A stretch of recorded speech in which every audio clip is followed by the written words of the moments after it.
Hello everyone, চলে এসেছি আজকে কেরালার ওয়াটার মেট্রো চড়তে। চলো আমাদের সাথে, আমার কেমন অভিজ্ঞতা হলো আজকে তোমাদের সাথে শেয়ার করি। 2-3 মিনিট অপেক্ষা করার পর মেট্রো চলে আসলো। তারপর আমরা মেট্রোতে উঠেও গেলাম। এখানে 20 মিনিট পর পর একটা করে মেট্রো ছাড়ে। ভিতরে বসার জায়গাটা দেখো অনেকটাই বড়। পার পার্সন 40 টাকা করে টিকিট নিয়েছে। আর যেহেতু এখানে খুব বর্ষা, ওর জন্য জলটা খুব ফেঁপিয়ে উঠেছে, মানে জলটা অনেক বেশি। এটা পুরোটাই ব্যাক ওয়াটার। আই থিঙ্ক তোমাদের ব্যাক ওয়াটারের সম্বন্ধে আইডিয়া আছে, মানে সমুদ্রের জল ভিতরে চলে আসে। এখানে প্রচুর মাছের চাষ হয়। আর আমার ছেলেকে বলছি একটু হাত নাড়াতে, ও ক্যামেরা দেখলে ও পুরো চুপ হয়ে যায়।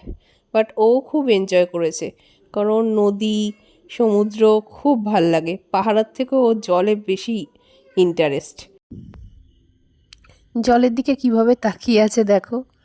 ছোটোবেলার থেকে ওর জল পছন্দ, নদী সমুদ্র। 3 মাস বয়স থেকে ওকে নিয়ে আমরা ঘুরি। কেরালার হেন কোনো প্রান্ত নেই যেখানে আমাদের যাওয়া হয়নি। আর দেখো, পাড়ের যে নারকেল গাছগুলো, সেগুলো যেন ব্যাকওয়াটারের সৌন্দর্যটাকে আরও বাড়িয়ে দিয়েছে।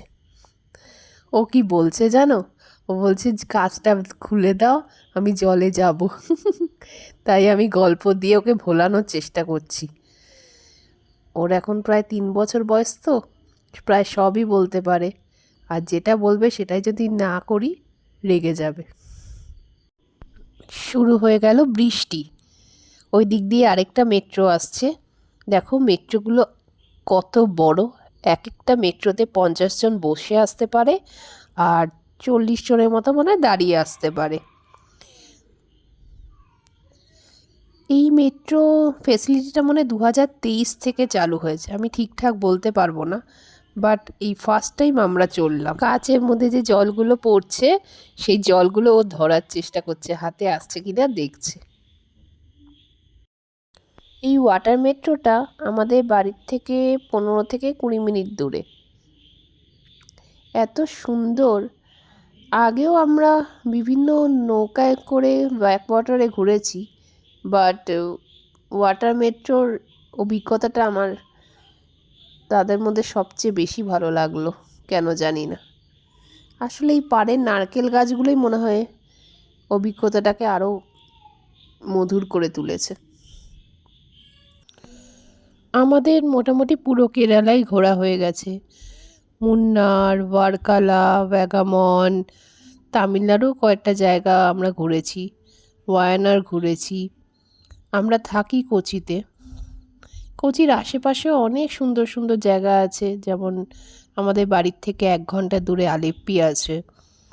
আর এই ওয়াটার মেট্রো তো একদমই কাছে। আরও একটা জায়গা আছে যেখানে আমার বাবা মা আসলে আমরা গেছিলাম, ঠিক মনে করতে পারছি না জায়গাটা, মনে পড়লে তোমাদের বলবো। ওয়াটার মেট্রোর কাছেই একটা রেস্টুরেন্টে আমরা চলে আসলাম। এখনও এখানে 7টা বাজেনি। আসলে আমি যেতে চেয়েছিলাম একটা ক্যাফেতে, বাট নিপেন বলল না, রেস্টুরেন্টেই যাই।